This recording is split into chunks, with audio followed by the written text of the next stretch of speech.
بسم اللہ الرحمن الرحیم۔ السلام علیکم۔ Alpine group of college Khanpur سے سر تبسم آپ سے مخاطب ہے۔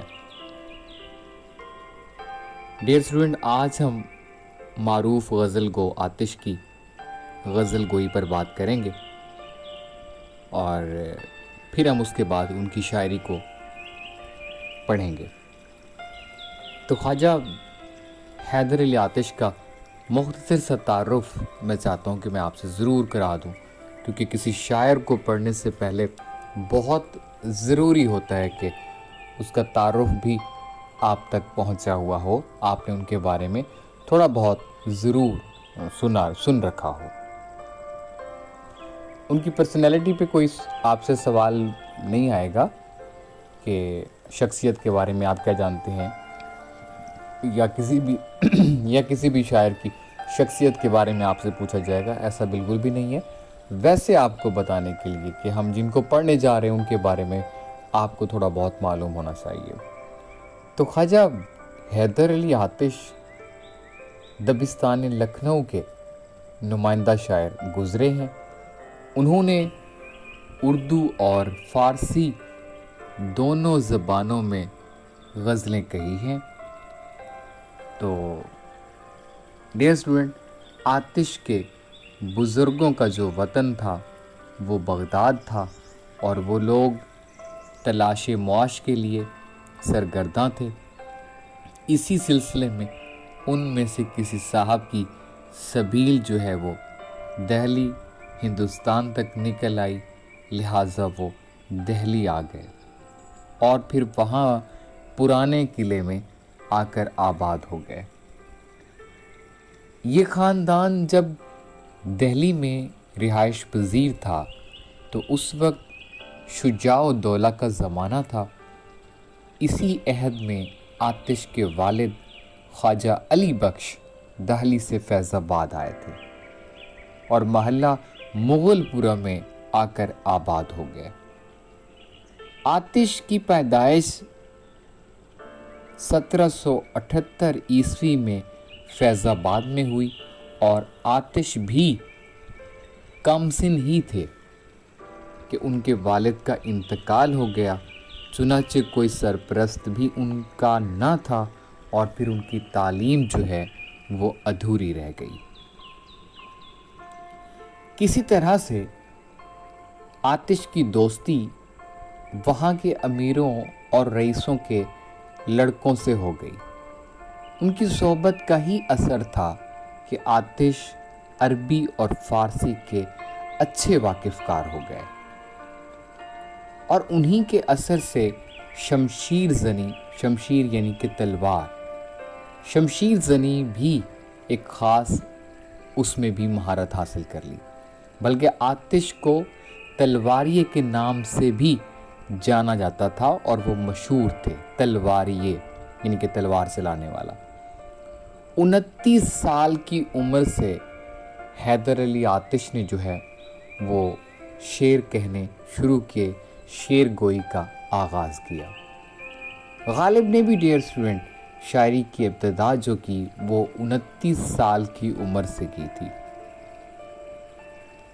فیض آباد کے رئیس نواب محمد تقی خان ان کے بڑے قدردان تھے، یعنی کہ آتش کے، اور انہیں آتش کی صلاحیتوں سے وہ اچھی طرح واقف تھے، ان کو پہچان لیا تھا، اور پھر جو ہے حیدر علی آتش کو انہوں نے نواب محمد تقی خان نے اپنے ہاں ملازمت پر بھی رکھ لیا۔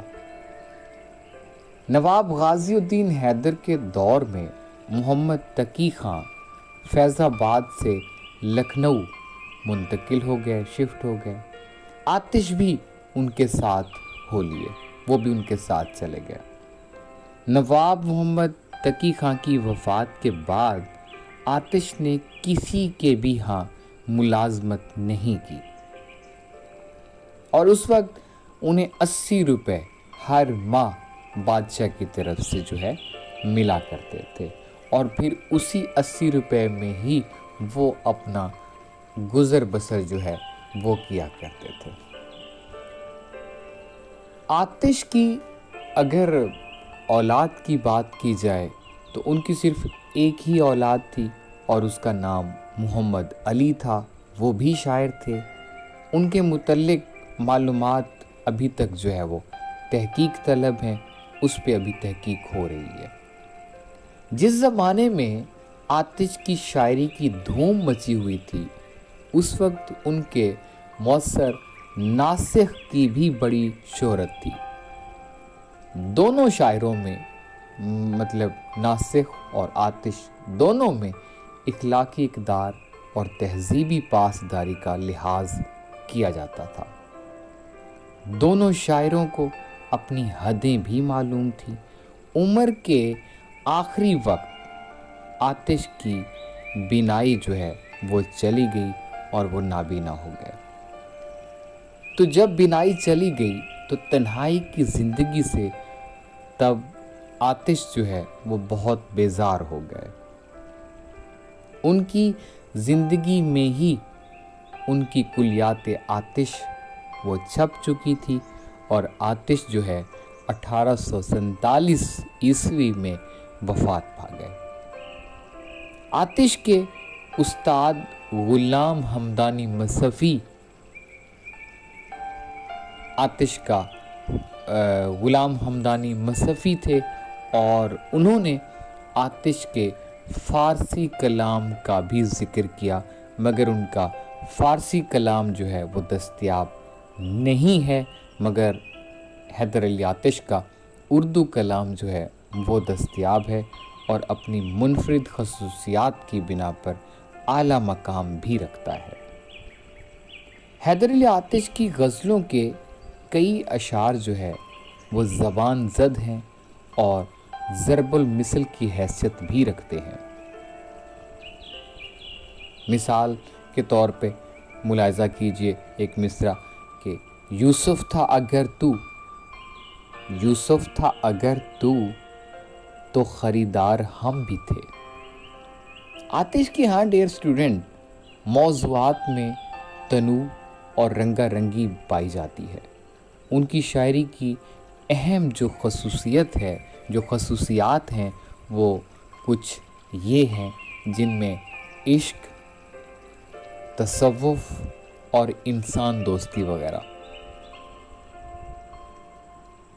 یوں تو حسن اور عشق کے عناصر ابتدا ہی سے اردو شاعری کی زینت بنے رہے ہیں، اور خصوصاً اگر ہم غزل کی بات کریں تو اس کے لغوی اور اصطلاحی معنوں میں اسی تصور کی وجہ سے ہی غزل کو جو ہے وہ ممتاز مقام اور اہم حیثیت جو ہے وہ حاصل ہے۔ قلندرانہ مزاج انسان کو زندگی گزارنے کے ڈھنگ، اس کی تربیت اپنی شاعری کے ذریعے آتش نے بہت خوبصورت انداز میں جو ہے وہ کی ہے۔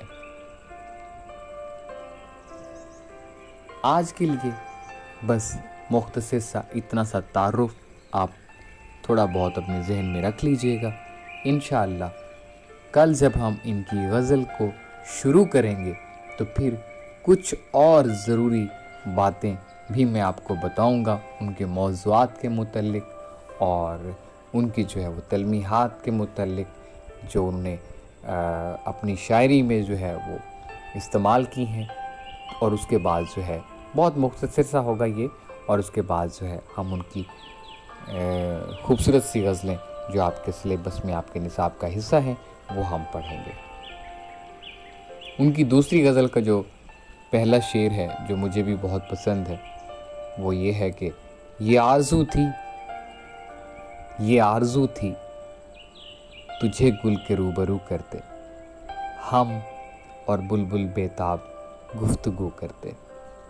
اور ان کی جو پہلی غزل ہے جو آپ کے سلیبس میں جو ہم کل انشاءاللہ اس کو پڑھیں گے، وہ اس کا پہلا شعر جو ہے وہ یہ ہے کہ ہوائے دور میں خوشگوار راہ میں ہے، خزاں چمن سے ہے جاتی بہار راہ میں ہے۔ تو یہ ہیں خواجہ حیدر علی آتش۔ انشاءاللہ کل ہم ان کی پہلی غزل کو، اس کے کچھ شعر، 1 یا 2 شعر ہم پڑھیں گے. تب تک کے لیے سر تبسم کو اجازت دیں. Thank you very much. اللہ حافظ. اللہ نگہبان. فی امان اللہ.